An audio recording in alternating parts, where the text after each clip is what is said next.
From his first job flipping burgers at McDonald's and delivering the Washington Post, Craig Willett counts only 1.5 years of his adult life working for someone else. Welcome to the Biz Sherpa podcast with your host, Craig Willett, founder of several multi-million-dollar businesses and trusted advisor to other business owners. He's giving back to help business owners and aspiring entrepreneurs achieve fulfillment, enhance their lives, and create enduring wealth. The Biz Sherpa.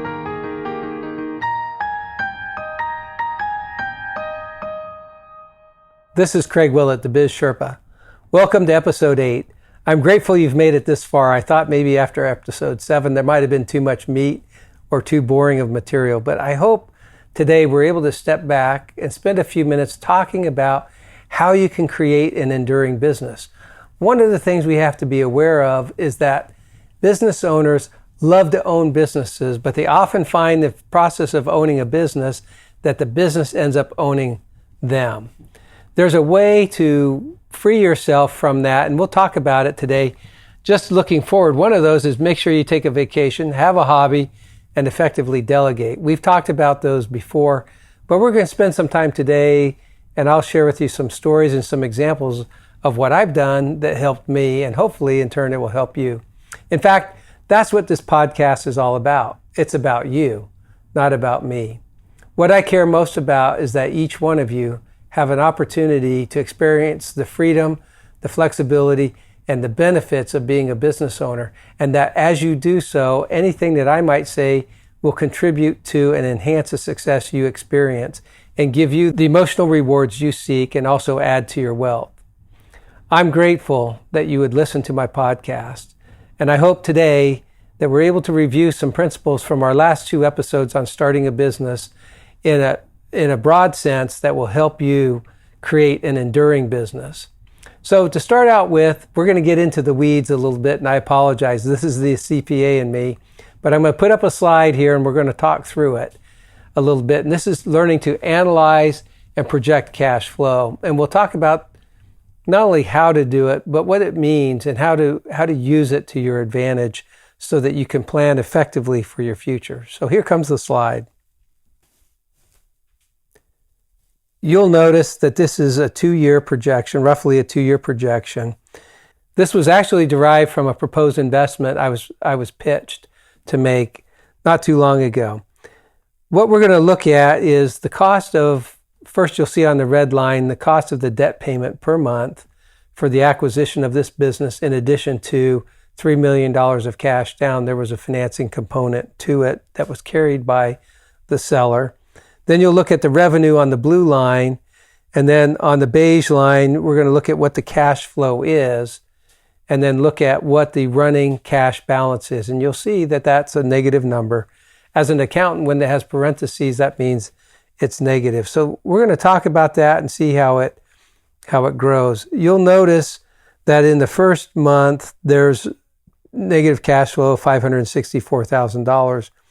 That eventually winds down to positive cash flow when you get out to February 2021, when there's $6,000 of positive cash flow. But in the meantime, if you look below that item at the end of January, you've accumulated a deficit cash balance of $2,053,000. That slowly winds down to finally in August of 2021, you have positive cash balance. So how do you deal with this? What does this mean to you as you look at your projection for your own business if this were yours? What it means is that, to me, is that in addition to the seller financing and in addition to the cash that you spent to buy the business, that you're going to need a line of credit for the next year, and you're going to need it to be approximately $2.3 to $2.4 million.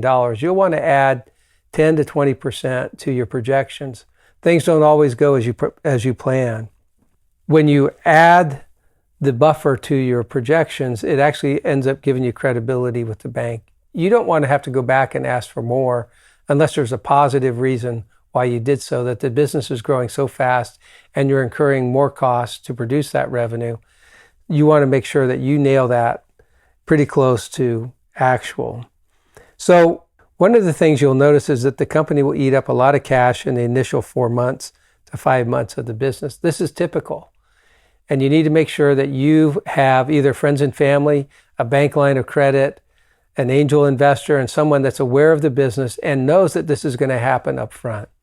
What you don't want to find yourself in a position is that you weren't anticipating this, you're not prepared for it, and you're going out on an emergency basis trying to raise these funds. Good investors will want time to be able to evaluate the business, ask questions before they fund an emergency.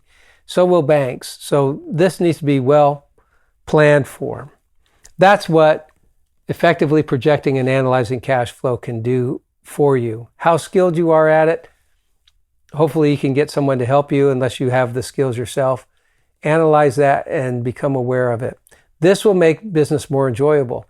You'll be able to know that you anticipated these needs. You'll find yourself not putting out a fire because raising cash in an emergency is hard and it's very expensive. You usually end up going with hard money lenders or someone who'll be opportunistic that will take a significant portion of your business in order to keep you alive. The next area I'd like to talk about is something we referred to in the last episode, and that is how do you fund your business? In addition to funding the initial startup, you need to figure out how you fund growth.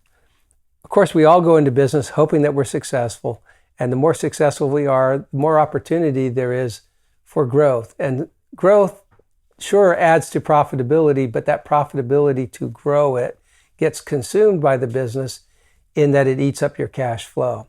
Businesses that grow too quickly can go out of business. So while you grow quickly, make sure you anticipate those cash needs by using the forecasting method we talked about just a minute ago. But in addition to that, you need to figure out how to fund your business growth. A lot of people will go out and try to use a bank. And I recommend that. A bank can be the best silent partner you could ever have in the best of times. In the worst of times, I can tell you the bank can be one of the more difficult partners you can have. I experienced that during the financial crisis.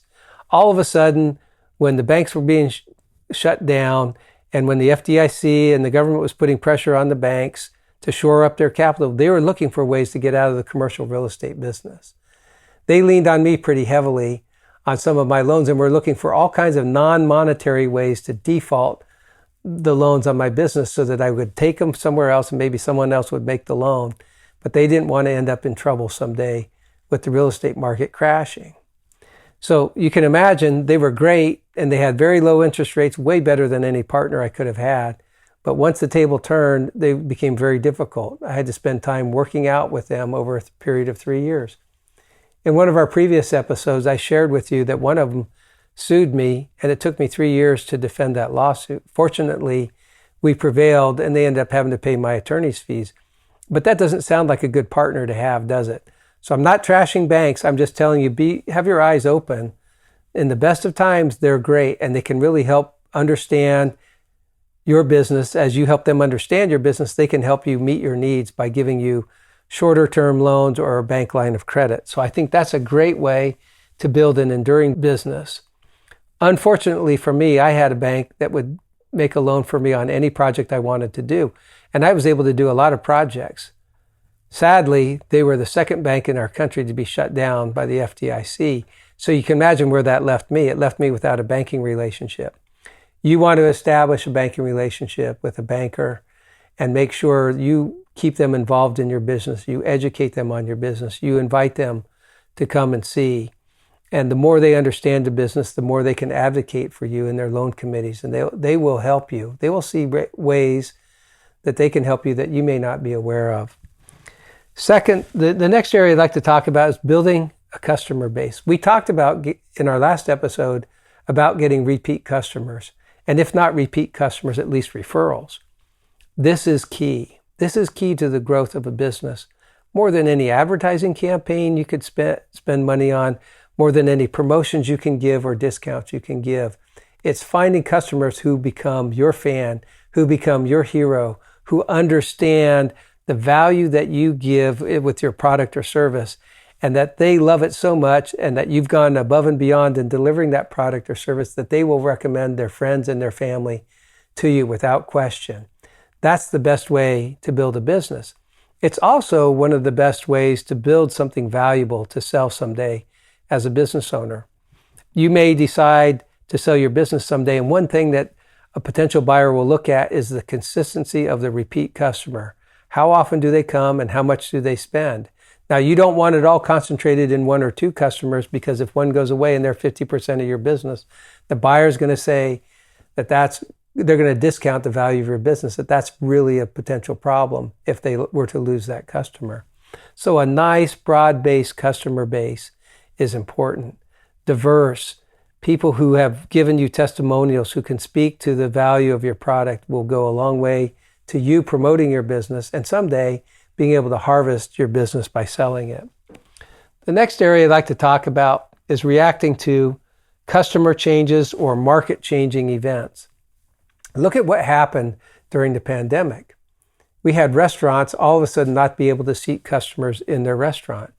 Some health departments in some counties in our country required each restaurant to certify with some health standards before they allowed them to do takeout service. I know of one or two, even 4 or 5 months later, who are still doing takeout only, not because they don't care about the customers in there, but they're more profitable and have found a whole new customer base on takeout for their business. So I think we have to be willing to change and react to the different times. That's the beauty of being a small business owner. As a small business owner, you can pivot and you can react quickly. You're able to move and turn. Think of a ship and a big business. It takes a long time to turn a cruise ship around to do a 180, versus in a business with 10 to 15 employees, it doesn't take very long if you're able to react quickly. So I would look for changing circumstances, changing customer desires. If you're doing what I recommend in my Biz Sherpa scorecard, and that is reacting to and setting your goals based on your customer feedback, you will always stay on top and try to stay ahead of your customers' needs. Like I said, the best businesses and the best products are those businesses that anticipate people's needs before they even see them. When they understand what their changing customers' needs might be and anticipate that and get out ahead of their customer, they have very satisfied customers who will always return and buy their products.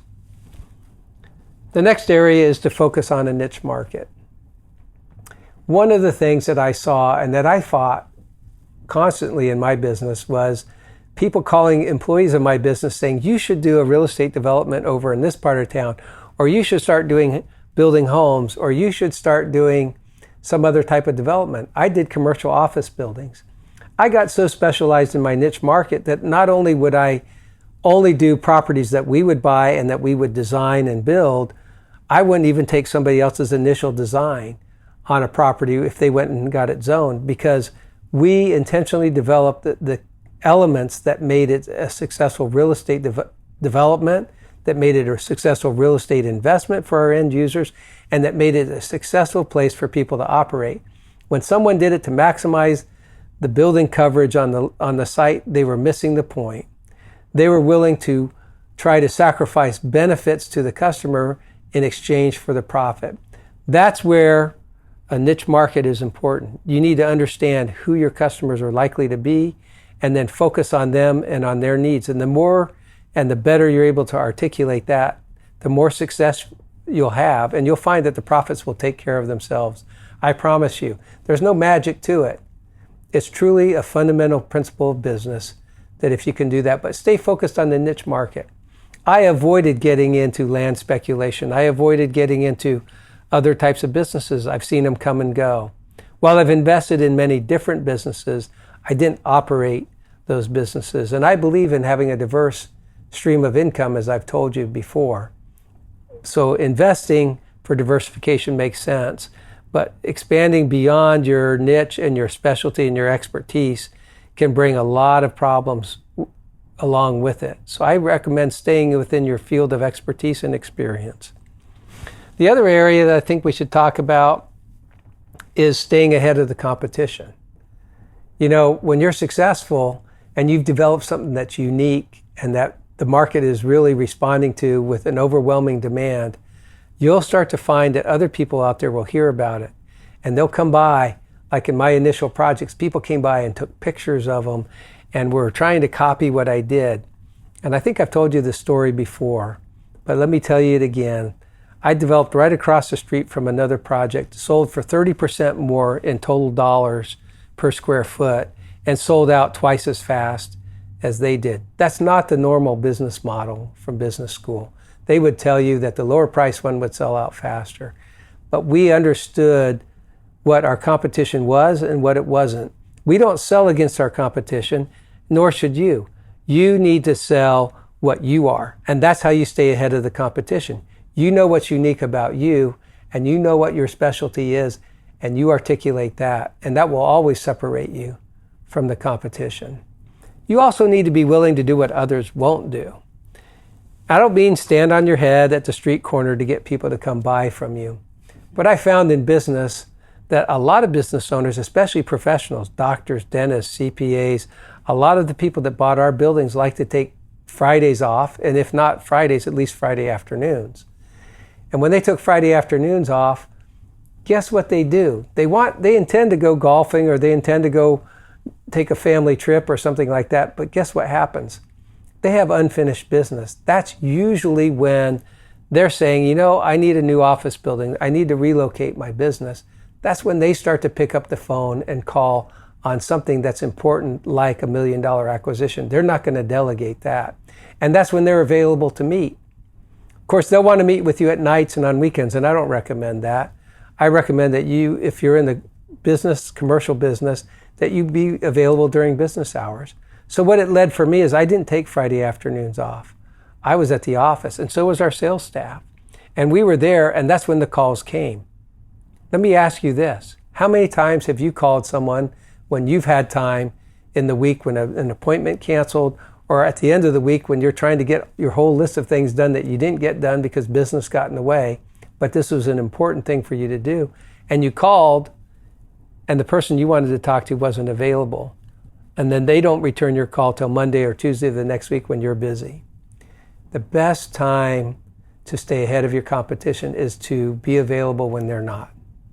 And if you're available when they're not, and you have a live voice answering when they call, you'll be able to take care of your customer. And your customer will recognize that, because they will call your competition, I guarantee you. But guess what will happen?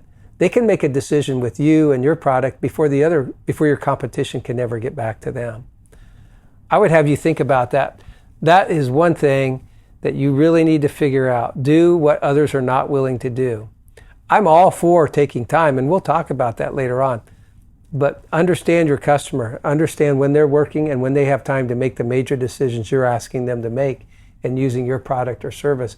And if you're available during those times, you will get more than your fair share of the market.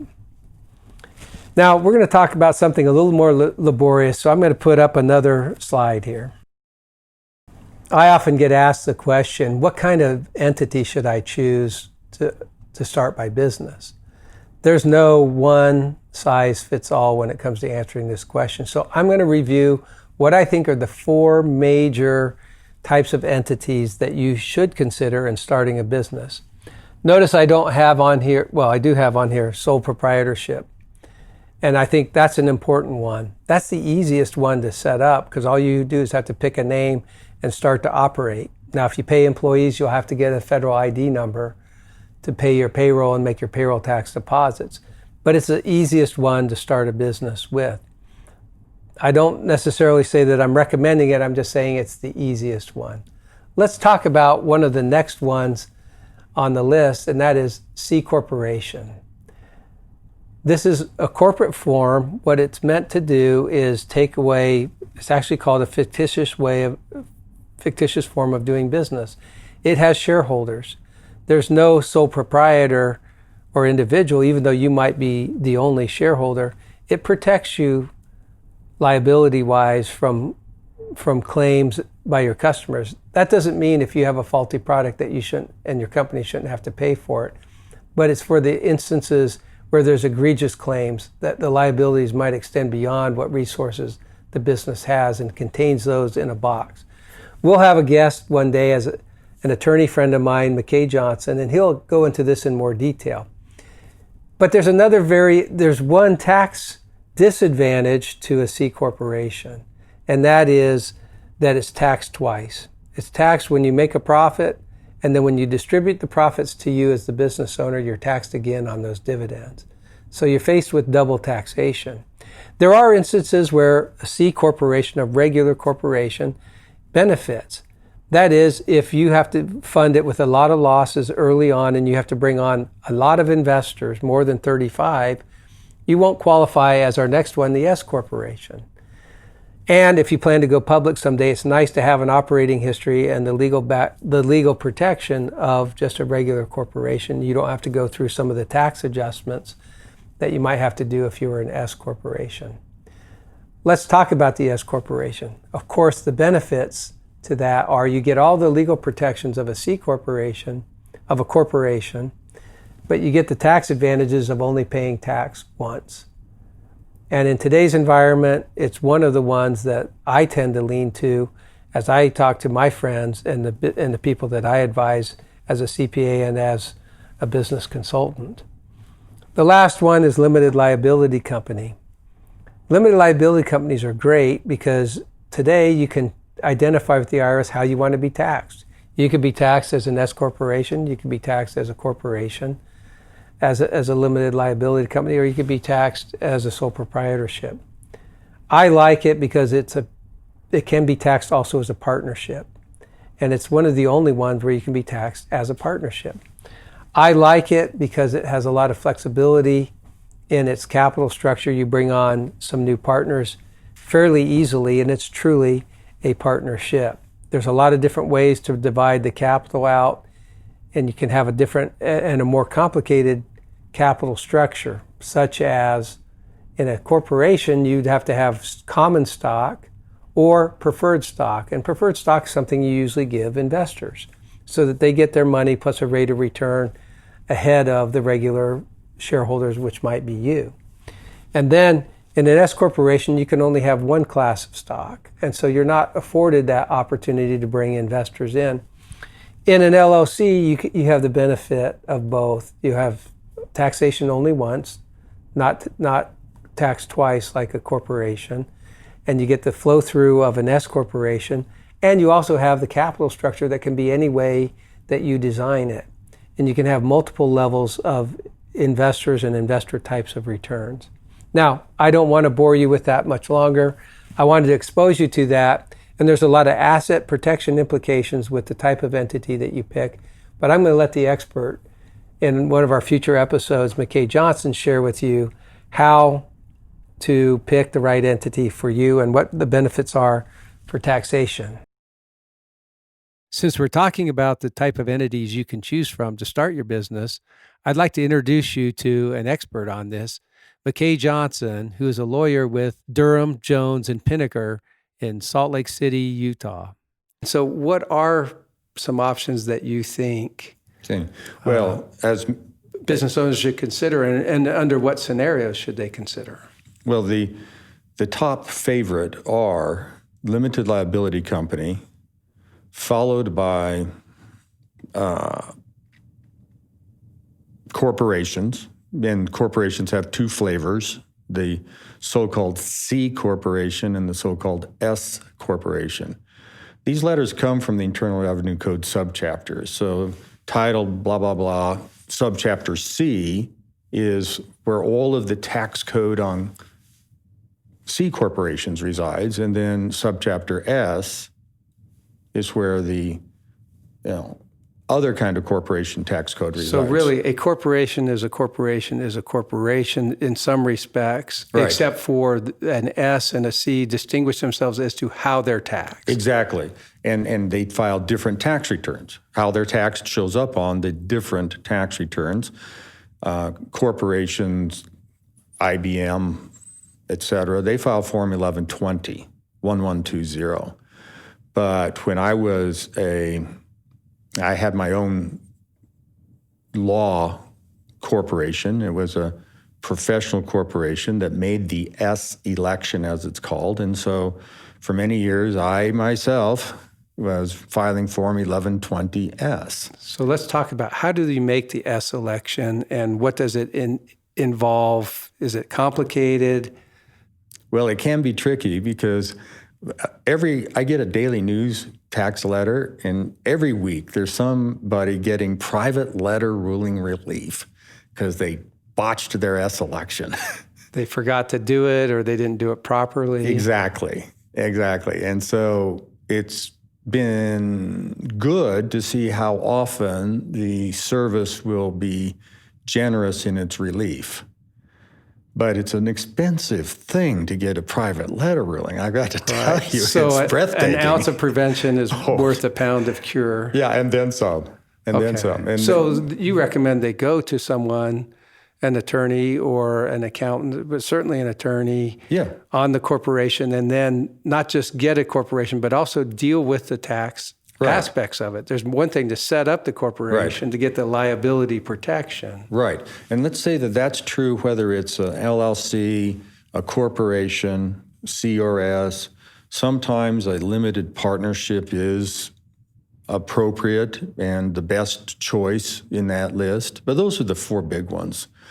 But the ones that most people should consider examining first would be the limited liability company, followed by S-Corporation. Okay. Now, what we need is something that is a legally recognized entity apart and separate from the people. Okay. So in my case, as a sole shareholder S-Corporation case, it was really important to go to the state law that says, in our state, if you want a corporation, this is what you will do. You will file articles of incorporation. These articles of incorporation will contain a checklist of required minimum data. And you go on to say, what else do you need to have a corporation?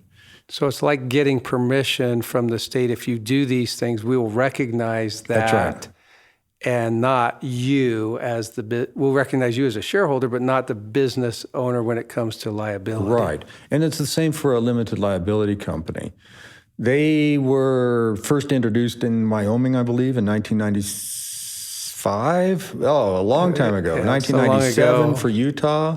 Right. And pretty sure all 50 states now have some statute that says you have a choice.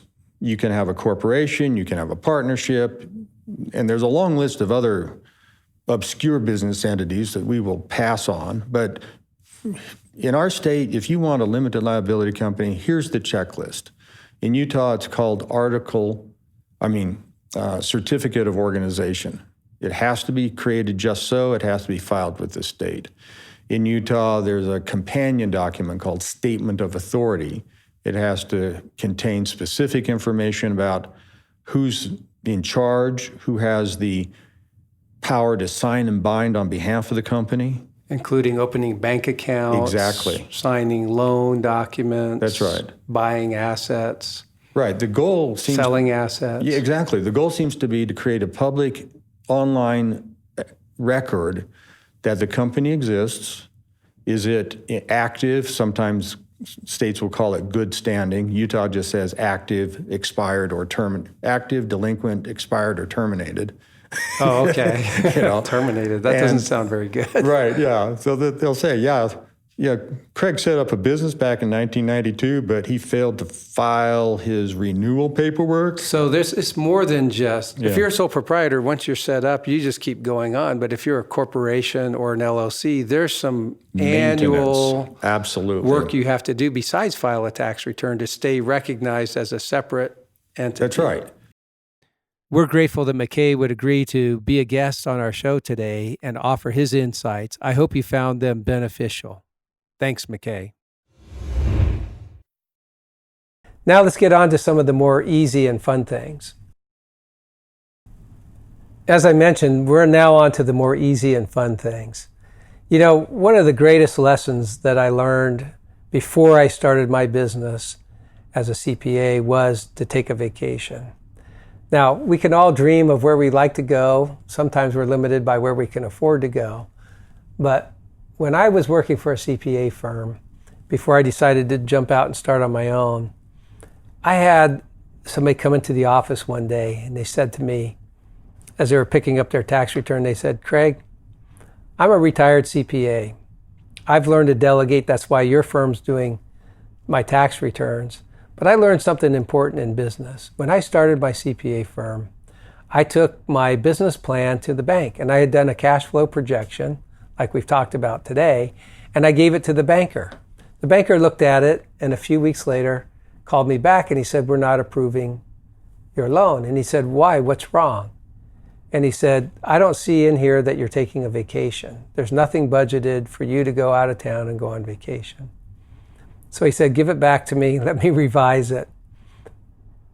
It's important to take time. And the banker said, I won't give you the loan because you need to take time or you're going to burn out. And I don't want to be dealing with a burnt out borrower.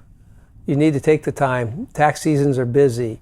The accounting world centers around deadlines, and when you have those deadline pressures all the time, people tend to get overburdened and stop using good judgment and not be able to effectively grow their business. So I recommend taking a vacation. You know, I started doing that. In fact, I have two quick stories to tell you on that. One was the IRS came to do a surprise audit one day on April 15th. And guess where I was? My practice was in Utah. I was on a golf course in Arizona, had been there for 2 days. I left before the end of the tax season because I had effectively done the work that I could and extended, with the permission of my clients, their tax returns that year. I told the IRS, go ahead and do the surprise audit with my assistant who was there in the office, and I didn't have to deal with the harassment, and I didn't have to deal with the hassle and the emotional trauma that maybe was a little bit behind some of the surprise audit that day. I'm grateful that the banker taught me to take a vacation. When I started the development business, you can imagine taking a business and growing it to several $100 million business. The demands on my time were very taxing.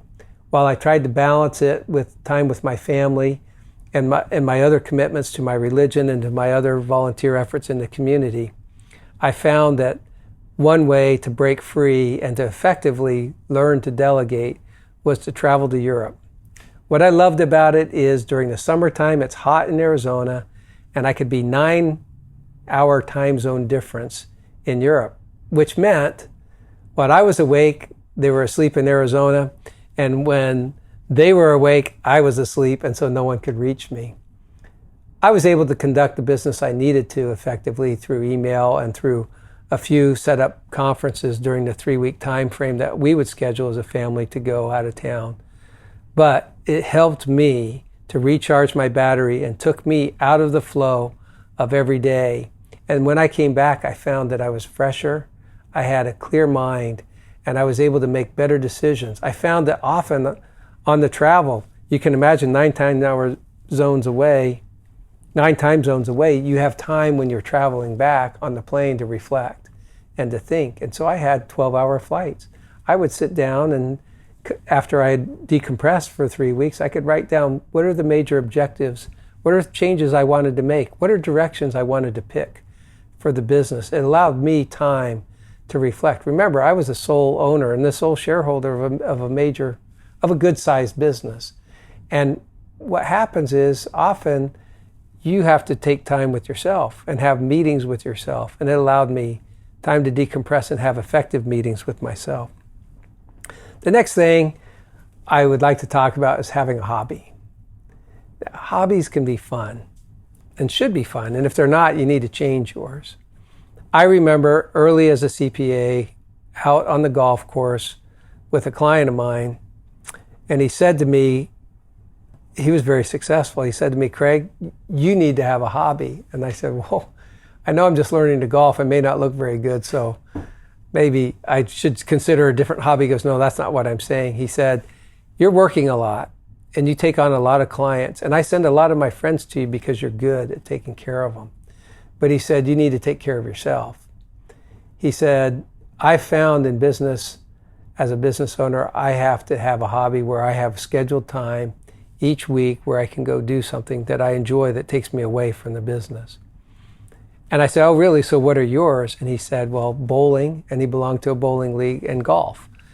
And so I've taken up golf, I've taken up swimming, and I also took up equestrian activities where I became a world champion at the amateur fine harness in the saddlebred world.